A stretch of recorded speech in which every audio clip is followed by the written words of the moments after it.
नमस्कार, आप देख रहे हैं न्यूज फॉर नेशन और मैं हूं आपके साथ शिप्रा झा। चिराग पासवान को अब उनके पिता रामविलास पासवान का भी साथ मिल चुका है। रामविलास पासवान ने भी अब साफ साफ ये कह दिया है कि चिराग पासवान का जो भी निर्णय होगा वही एलजेपी का निर्णय होगा। आपको बता दें कि अब चिराग पासवान जो है एलजेपी को देख रहे हैं।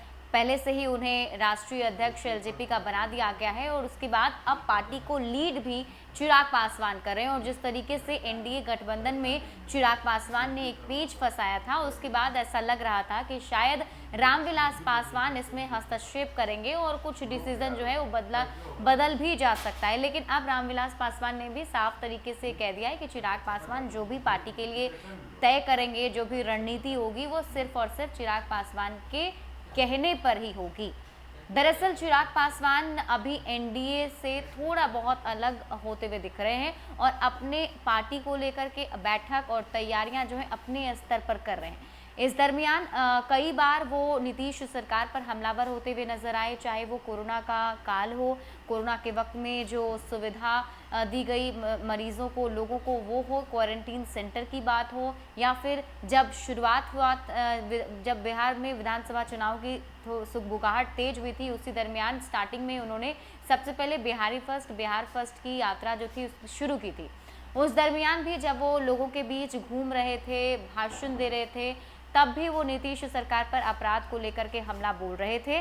और इन सब चीज़ों से साफ नज़र आ रहा था कि वो जदयू से नाराज़ हैं और जदयू पर हमला बोलते हैं। साथ ही साथ कई बार वो ये भी कहते हुए नजर आते हैं कि हमारा गठबंधन सिर्फ और सिर्फ बीजेपी से। यहाँ तक कि चिराग पासवान ने ये भी कहा था कि वो उसी को सीएम फेस मानेंगे जिस पर बीजेपी मुहर लगाएगी। मतलब साफ है कि नीतीश कुमार के कार्यकाल से, नीतीश कुमार के कार्य से चिराग पासवान उतने संतुष्ट शायद नहीं है और उन्हें वो सीएम फेस के लिए एप्रोप्रिएट नहीं लगते हैं, इसलिए वो लगातार नीतीश कुमार पर हमलावर हैं।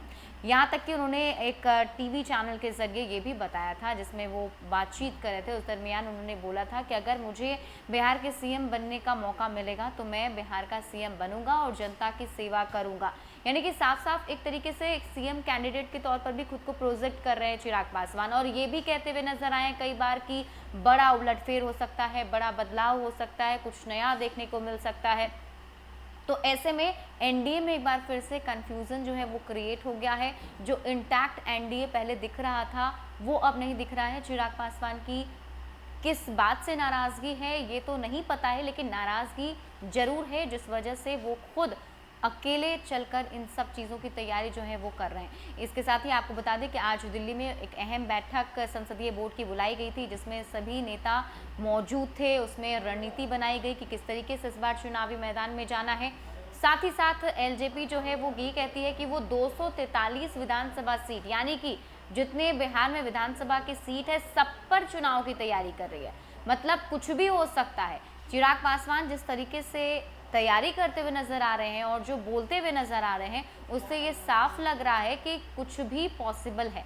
इसी बीच चिराग पासवान के कांग्रेस के साथ संपर्क की बात भी सामने आई, जिसके बाद जो है सियासी गलियारों में एक तरीके की चर्चाएं शुरू हो गई और लगने ये भी लगा कि क्या महागठबंधन में जा सकते हैं चिराग पासवान, क्या एनडीए छोड़ सकते हैं चिराग पासवान। क्योंकि राजद की तरफ से भी ये कहा जाता है कि अगर चिराग पासवान राजद में आना चाहते हैं या फिर महागठबंधन में आना चाहते हैं तो हम उनका स्वागत करेंगे। तो ऐसे में बड़ी एक सस्पेंस जो है चिराग पासवान ने एनडीए गठबंधन में बना रखा है और अब उनके पिता ने भी कहा है कि चिराग पासवान का जो भी फैसला होगा वही अंतिम फैसला होगा एलजेपी का।